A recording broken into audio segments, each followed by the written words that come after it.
I stood at the back of the auditorium with my tablet tucked under one arm, watching Dalton Vero work the room like a conductor before an orchestra. 300 employees filled every seat and lined every wall, their faces turned toward the stage where our CEO paced in calculated arcs. His voice carried that particular timbre of manufactured warmth that successful men cultivate over decades of board meetings and investor calls. "We're not just building software," Dalton said, pausing for effect as his slide advanced to show our product interface. "We're building the infrastructure that will power the next generation of financial systems. Every line of code matters. Every decision compounds." He smiled, and 200 phones stayed pocketed because when Dalton Vero spoke, people listened, or at least pretended to, with sufficient conviction. I'd arrived 40 minutes early, but had given my seat to Petra from legal, who'd just returned from medical leave and looked unsteady on her feet. Now I leaned against the back wall near the exit, my neck already stiff from the angle required to see the presentation I'd spent 3 weeks building. The metrics on screen represented 6 months of system architecture redesigns, infrastructure migrations nobody else wanted to touch, and weekend sprints that had cost me a relationship and most of my 30s social life. Q2 exceeded every projection, Dalton continued, his wireless remote clicking through slides with practice rhythm. Revenue up 68%, client retention at 96%, system uptime at 99.97%. Each number appeared with animated precision, the graphs I'd formatted climbing upward in satisfying green curves. These results don't happen by accident. They happen because we have standards. Scattered applause. I watched Dalton's reflection in the window glass, the way he timed his pause to let the recognition settle. He wore what he always wore for these presentations, dark jeans that probably cost $800, crisp white shirt with no tie, blazer that looked casual until you noticed the stitching. His salt and pepper hair was cut with surgical precision, just long enough to seem approachable, just styled enough to signal authority. "I want to talk about something important," Dalton said, his tone shifting to what I'd learned to recognize as his concerned voice. "There's been discussion about our technical direction, some questions about whether we're making the right architectural choices." He clicked to a new slide, this one showing a simplified diagram of our system structure. "I've heard concerns that we're moving too fast, that we need more validation before major infrastructure changes." My stomach tightened slightly. I'd raised those concerns in the last engineering leadership meeting, arguing we needed third-party security audits before migrating client data to the new distributed system. Dalton had nodded thoughtfully, said he appreciated the diligence, asked me to summarize my thoughts in a memo he could share with the board. "Here's what I want everyone to understand," Dalton said, his voice taking on an edge of patient explanation. "At Valmont, we trust expertise. We trust experience. We trust the people who've been in the trenches building systems at scale for 25 years. He paused, scanning the crowd. "We don't let caution paralyze innovation. We don't let junior voices override senior judgment." The room had gone very quiet. I noticed Petra glance toward the back, trying to catch my eye. I kept my expression neutral, my tablet balanced casually against my forearm. "I'm going to share something that happened last week," Dalton continued, and now his smile had an edge of indulgent amusement. "I received a 12-page memo from someone on the engineering team. Very detailed, very thorough. Lots of concerns about our Q3 migration timeline." He chuckled softly, and several people in the front rows smiled reflexively. "This person suggested we delay our roadmap by 4 months to conduct external audits." 4 months. In a market where our competitors are launching weekly. My hands stayed relaxed. My breathing stayed even. Around the room, heads had started turning slightly. People trying to figure out who'd sent the memo without appearing too curious. Now, I appreciate diligence, Dalton said, his tone warm and reasonable. I really do. It's good to have people who worry about details. But there's a difference between healthy caution and not understanding how business actually works. He advanced to the next slide, which showed our competitor landscape with their recent product releases highlighted. This person has been with us for what, 3 years? Very smart, very hardworking, excellent at executing tasks. The past tense on excellent landed like a stone in still water. I watched people's postures shift imperceptibly, the social calibration happening in real time. But here's what I told this person in private, and I think it's worth saying publicly because it matters for our culture, Dalton continued.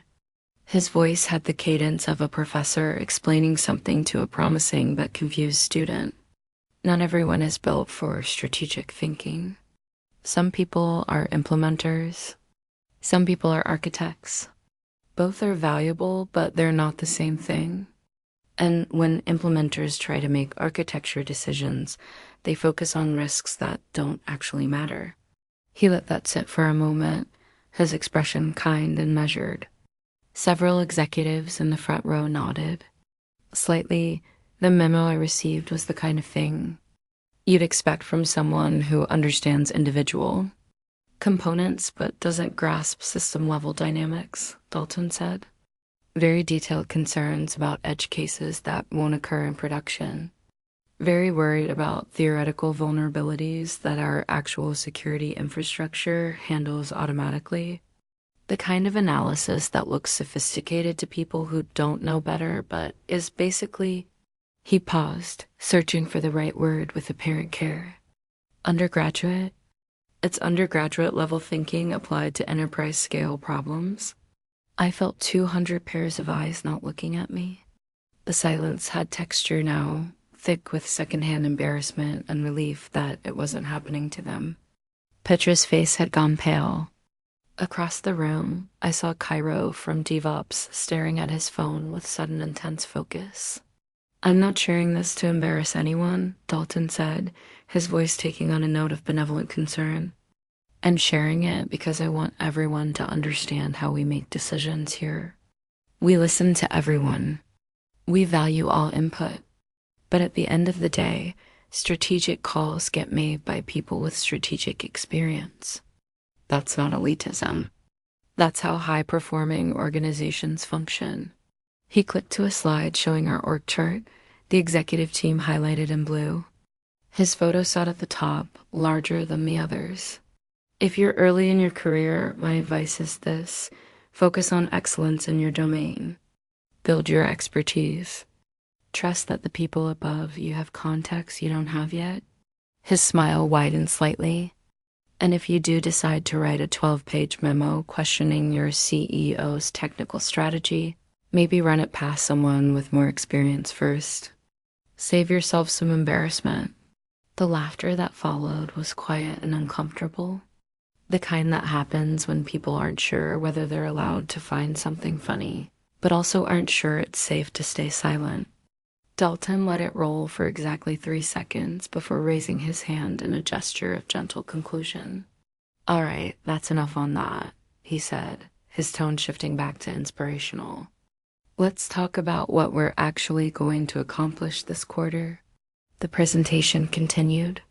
Dalton clicked through roadmaps and hiring plans and strategic initiatives, his voice regaining its motivational energy.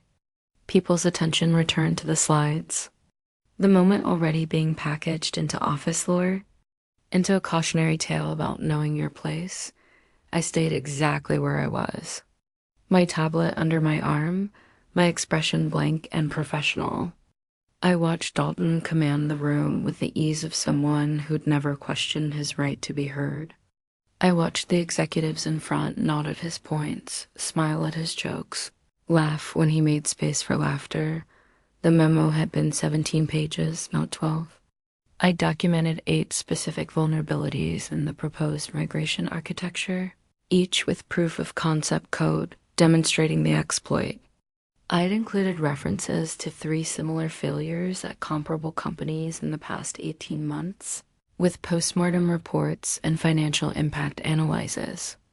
I'd structured it carefully, professionally, with the assumption that technical merit would speak for itself. I'd been at Valmont for 4 years, not 3. I'd designed 60% of the infrastructure Dalton was currently taking credit for. I held 2 patents on core components of our distributed catching system. Before Valmont, I'd spent 6 years at Helix Systems doing exactly the kind of enterprise-scale architecture work Dalton claimed I didn't understand. None of that mattered now. In the span of 5 minutes, Dalton had rewritten my professional identity in front of everyone who mattered. He'd done it calmly, reasonably, with the appearance of reluctance. He'd made it impossible to challenge without proving his characterization correct. Around me, the meeting continued. Dalton moved into Q&A, fielding questions with practiced charm.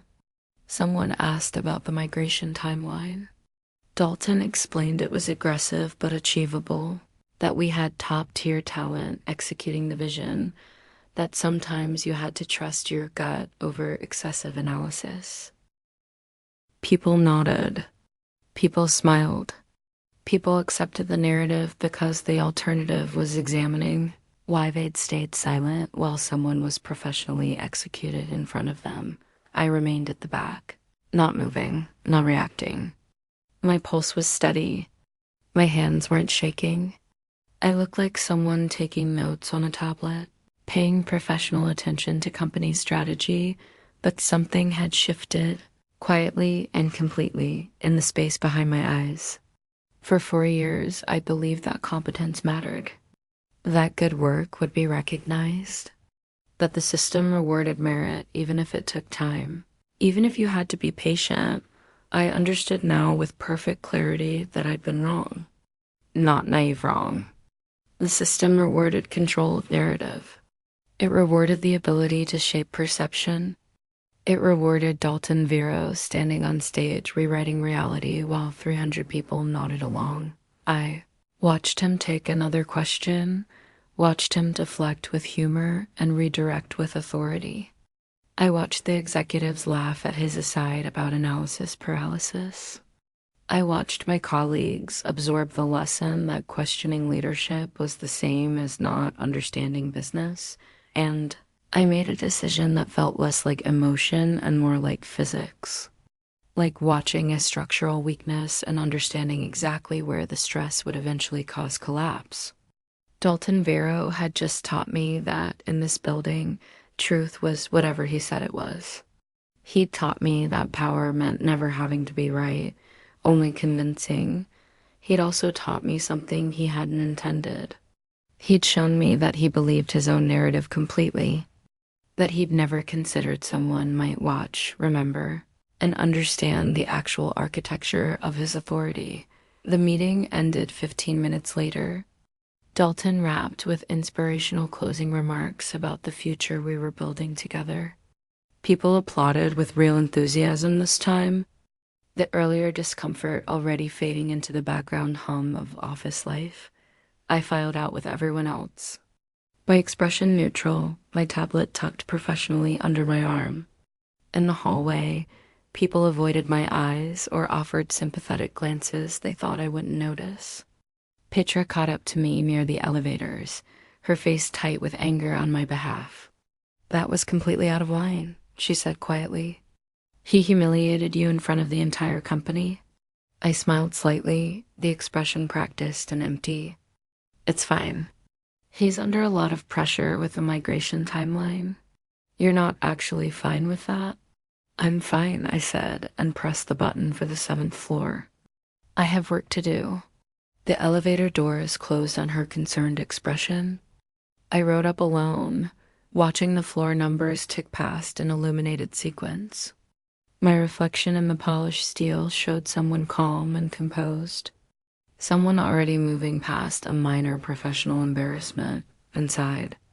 In the place where decisions crystallize into commitment, I was mapping the architecture of Dalton Vero's authority with the same systematic precision I brought to distributed systems. Every dependency, every load-bearing assumption, every point where his narrative required people to not ask questions. I built systems that handled billions of transactions.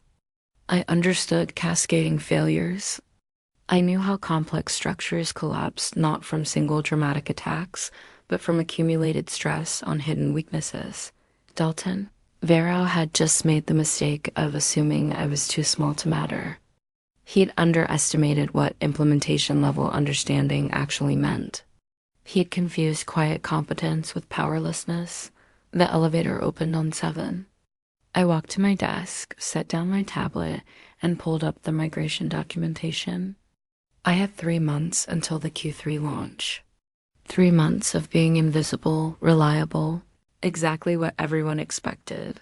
3 months to find every place where Dalton's confidence exceeded his competence. Every shortcut he'd blessed that would compound into crisis. Every person he'd dismissed who remembered being. DASMISSEDA opened a new document and titled it Q3. Migration, contingency planning.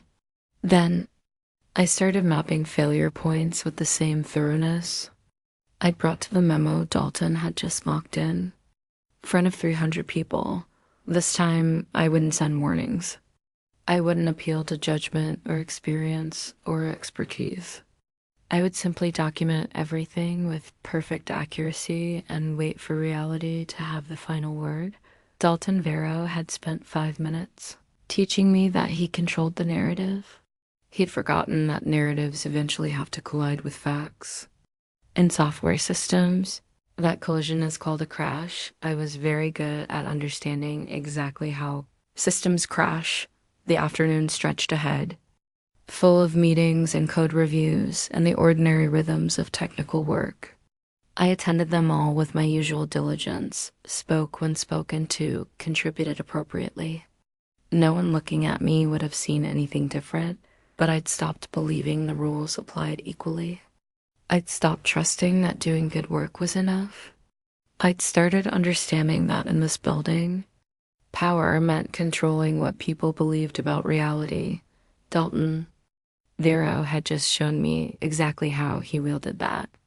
Power, calmly, reasonably, with a smile that made cruelty look like mentorship. Now, I was going to show him what happened when someone spent 4 years understanding every system he depended on while he was too busy performing. Authority to notice the person actually keeping everything running. The work began that afternoon. Invisible and patient, with no announcement and no anger. Just observation, documentation, and the quiet certainty that structures built on performance eventually meet the limits of actual competence. I had 3 months. Dalton Vero had just used his last opportunity to notice. I was dangerous. The office cleared out slowly after the all-hands meeting. People clustering in hallways with careful voices, glancing toward the executive floor like courtiers reading the mood of the palace. I stayed at my desk on the 7th floor, my monitors glowing with code repositories and system diagrams. Outside my window, the downtown skyline faded into evening white, steel and glass towers reflecting the last amber streaks of sunset. My phone buzzed with a message from Cairo. "You good?" I typed back, "Yeah, all good. Thanks." He didn't need to know anything different. Nobody did. The 7th floor housed infrastructure engineering, a warren of desks and whiteboards where 23 people kept Valmont systems operational. We were the basement of the corporate hierarchy despite being physically elevated. The people who got called at 3 in the morning when databases corrupted or API gateways failed. Dalton rarely came up here. The work was too unglamorous, too far from the strategic vision he preferred to inhabit. I pulled up the architecture. Documentation for the Q3 migration. The project Dalton had just defended to the entire company. On paper, it looked clean. Move our monolithic application to a microservices architecture, distribute data across regional clusters, improve response times by 40%. The kind of modernization that looked impressive in board presentations taught in practice. It required coordinating 87 different services, migrating 4 petabytes of financial transaction data, and maintaining perfect consistency across systems that handled real-time payments for 6 million users. The technical complexity was extraordinary. The consequences of failure were catastrophic. I'd spent 3 months analyzing the proposed architecture and found problems that compounded across layers. The authentication system had race conditions under high load. The data replication strategy created windows where transactions could be processed twice. The rollback procedures assumed infrastructure that didn't exist yet. Any one of these issues could be managed with proper safeguards. All of them together, under aggressive timelines, constituted serious risks. That analysis had become the memo Dalton referenced as undergraduate thinking. He'd read perhaps 2 pages before dismissing it, I suspected. The concerns didn't fit his narrative about velocity and disruption, so they became evidence of my limited perspective rather than actual technical problems. I opened a new document and began cataloging something different. Not risks, but certainties. Not what could go wrong, but what would go wrong under specific conditions I could now map with precision. The authentication race condition would trigger when concurrent login requests exceeded 10,000 per second. We'd hit that threshold during market open on the East Coast, absolutely guaranteed. I noted the timestamp, 9:30 a.m. EDT, first Monday after migration. The data replication issue would manifest when any regional cluster experienced latency above 200 milliseconds. Our Asia-Pacific infrastructure ran hot during evening hours, regularly spiking to 300 milliseconds. I documented the pattern, the frequency, the predictable timing. The rollback procedures assumed we could restore from backups within 4 hours. Our actual backup infrastructure, which I'd built and maintained, required 11 hours for a full restoration of production data.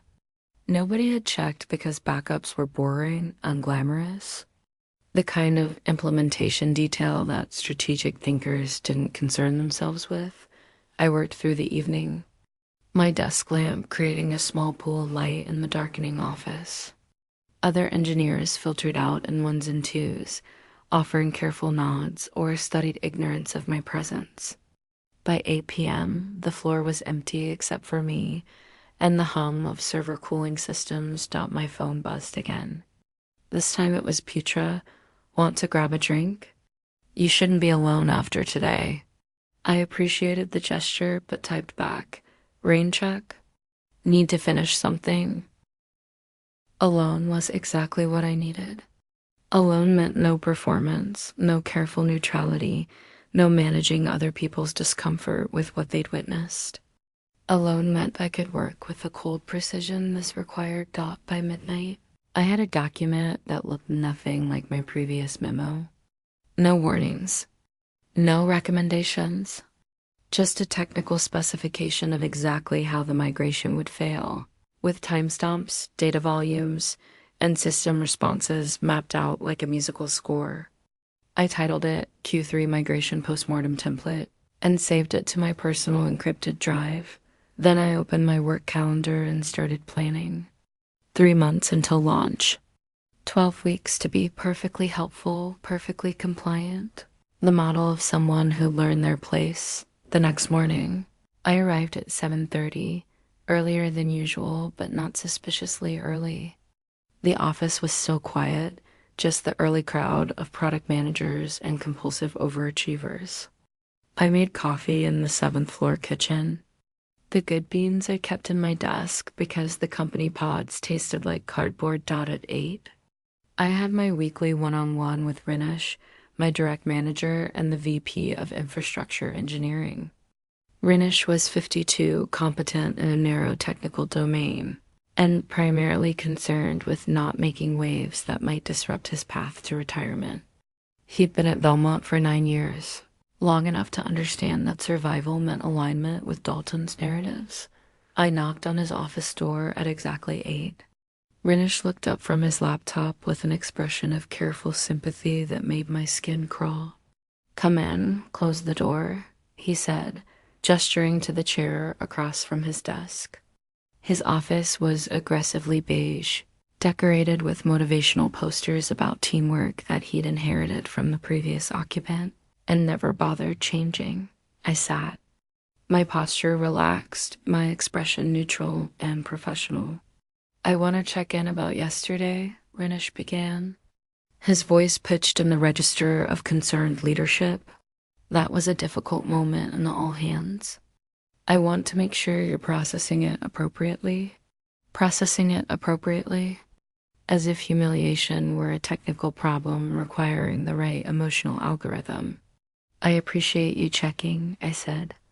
"I've had some time to reflect, and I understand Dalton's perspective better now.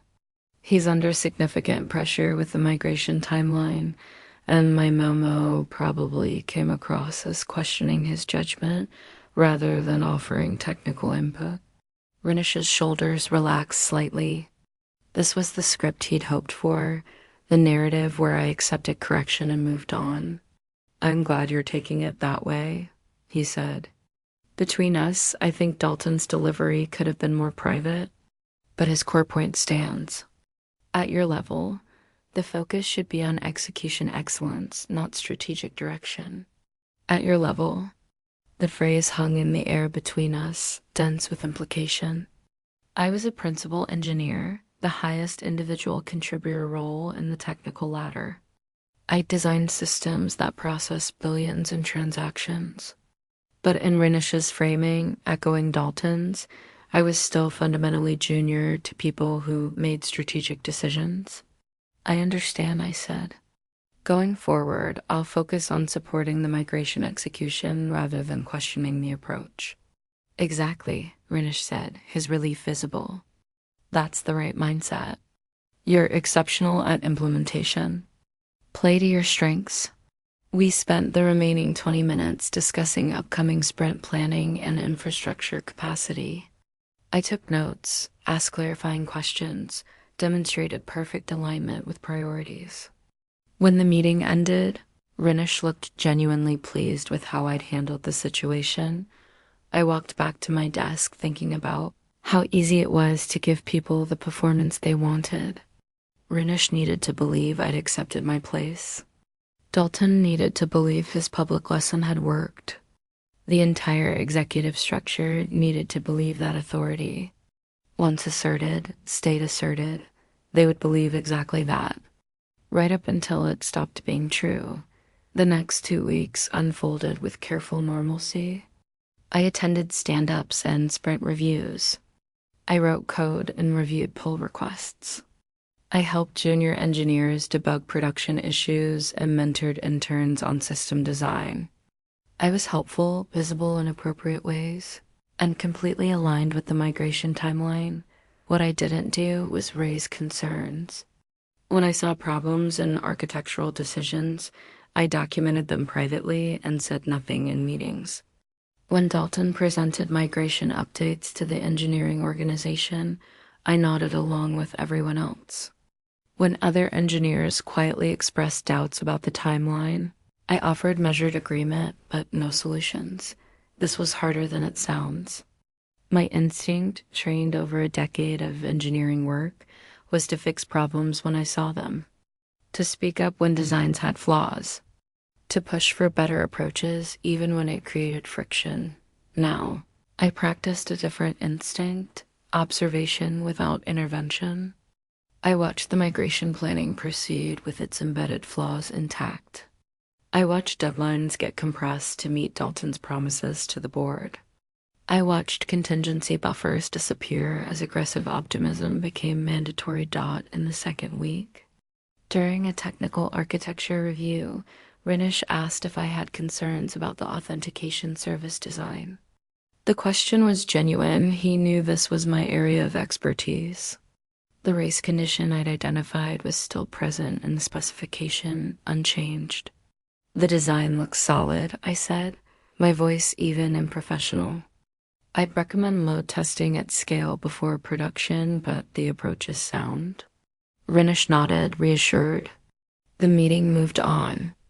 Afterward, Cairo caught me in the hallway, his expression puzzled. That authentication design is going to fall over under load, he said quietly. I know you saw the same race condition I did. Probably fine, I said. They've got good engineers on it. You wrote a whole section about this in your memo. The memo Dalton called undergraduate thinking. I smiled slightly. I'm focusing on execution now, not architecture. Strategic calls happen above my level. Cairo studied me for a moment, trying to parse whether I was serious or bitter.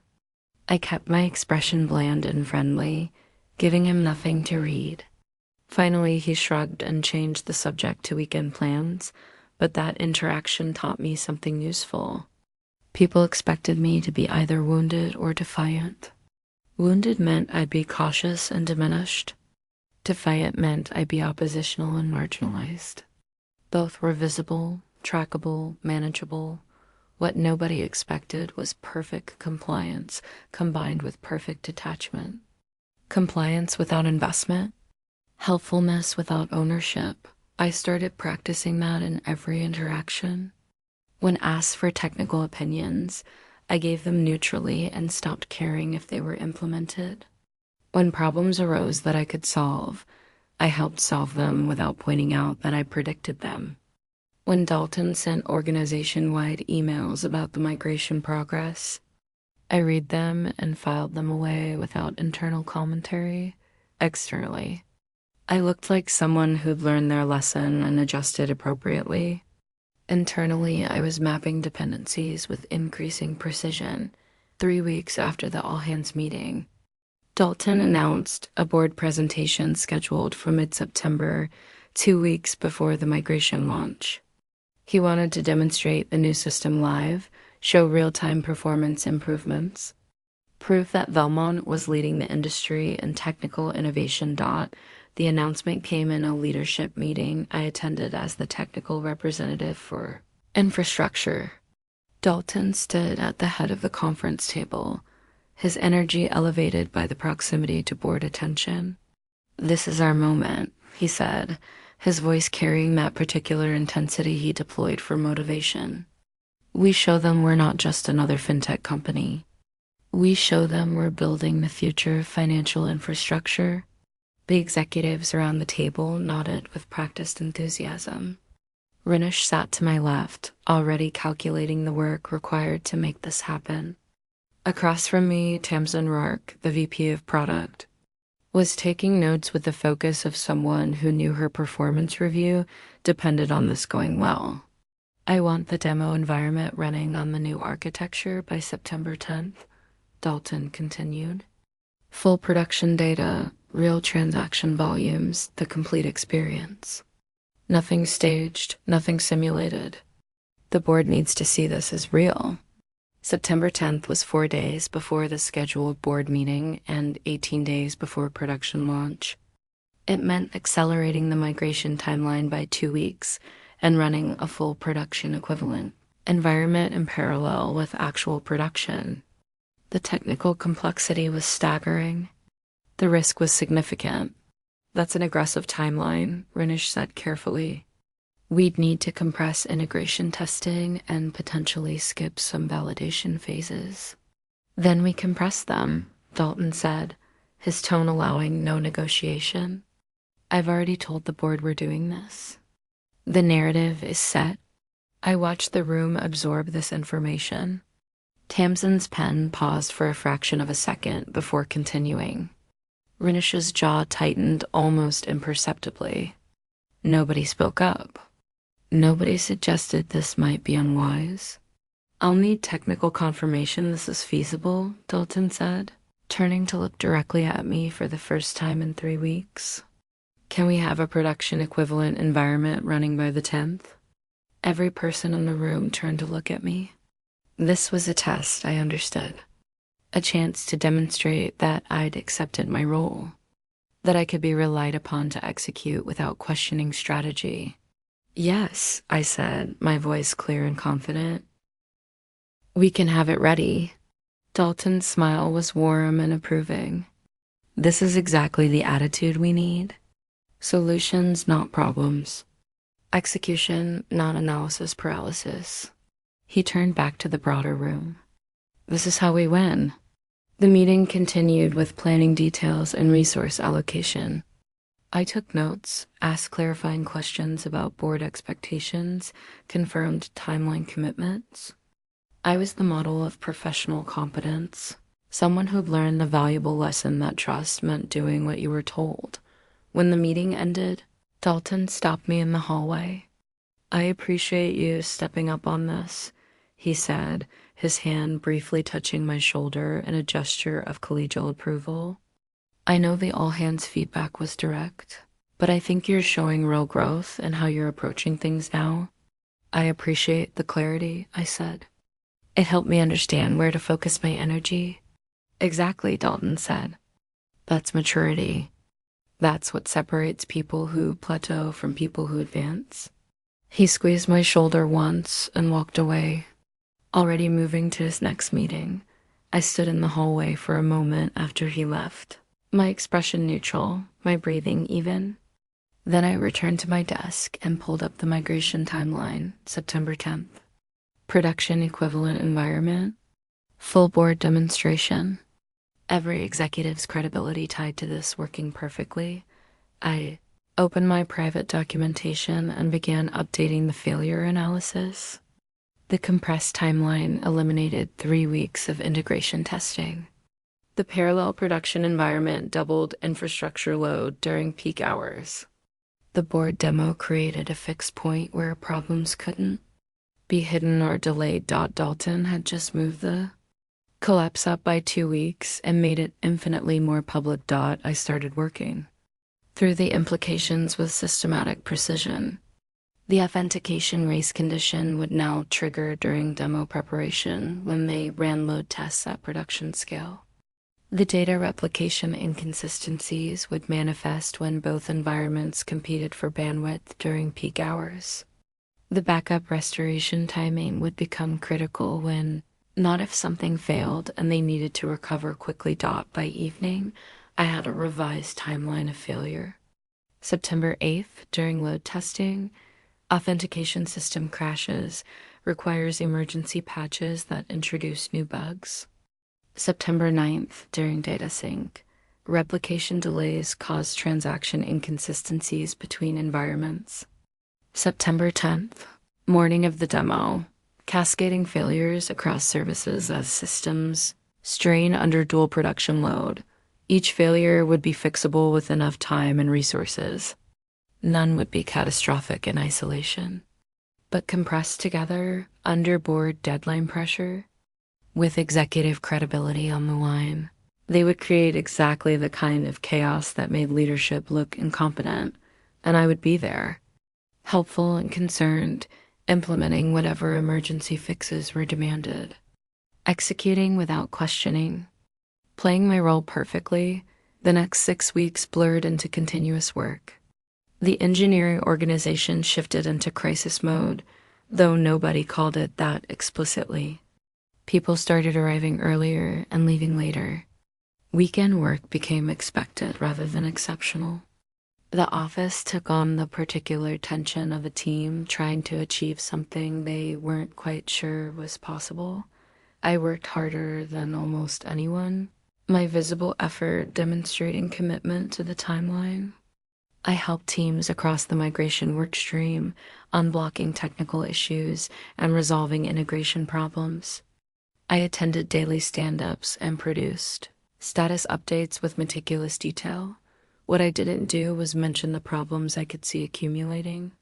When junior engineers came to me with concerns about system stability, I helped them implement workarounds without escalating the underlying issues. When load tests showed performance degradation, I helped optimize specific queries without pointing out that the Architectural approach was flawed. I became extraordinarily helpful in ways that solved immediate problems, while allowing systemic issues to compound. Every fix I implemented was technically sound, but strategically incomplete. Every optimization I suggested improved local performance while adding complexity to the overall system. People started thanking me constantly. Rainish praised my attitude adjustment and my performance review. Tamsin sent me a note saying I was saving the migration with my execution excellence. Even Dalton, in a passing hallway interaction, mentioned that he'd been right about my potential once I focused on the right things. They saw someone who'd learned their lesson and become a team player. They saw helpfulness, competence, reliability.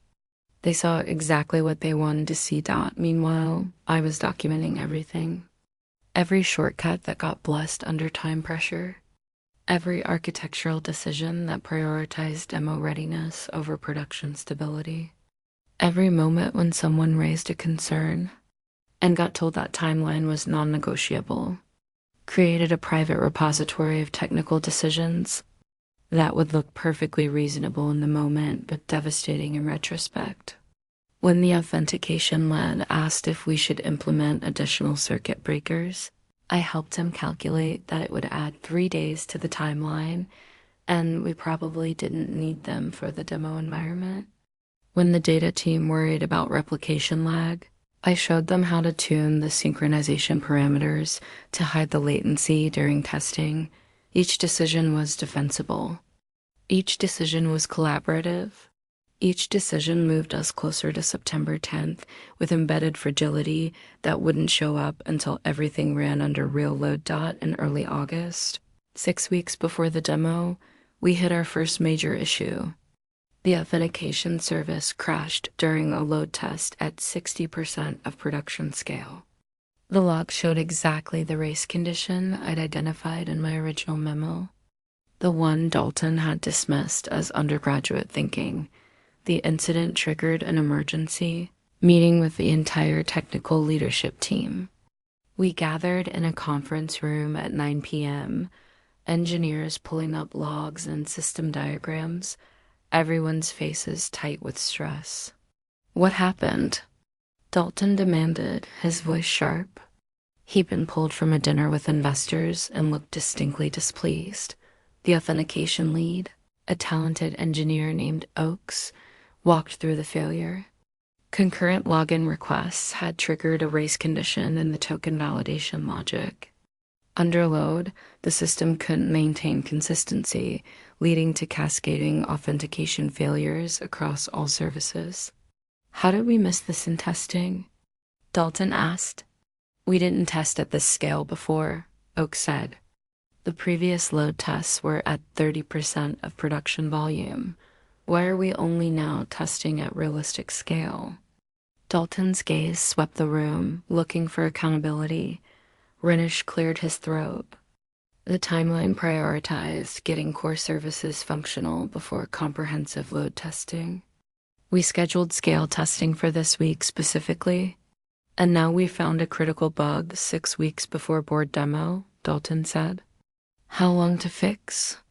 Oakes glanced at his laptop, at the code still displayed with its tangled authentication logic.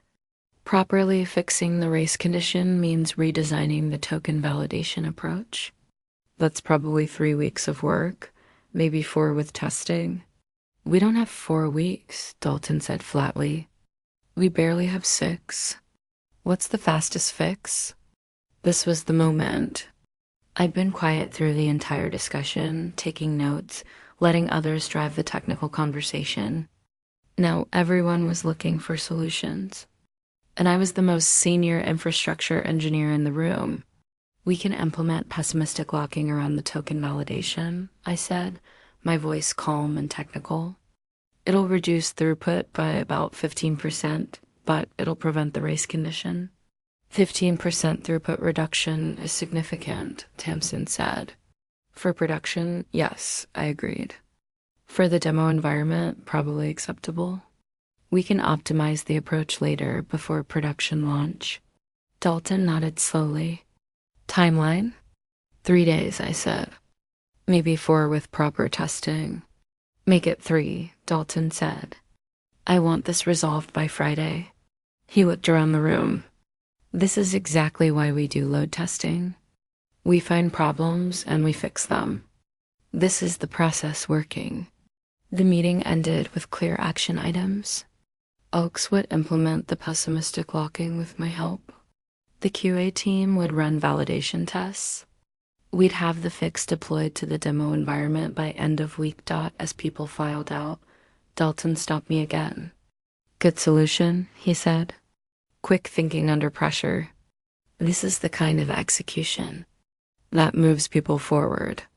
I nodded my appreciation for the feedback and went back to my desk to help Oaks implement the fix. The pessimistic locking worked exactly as I'd said it would.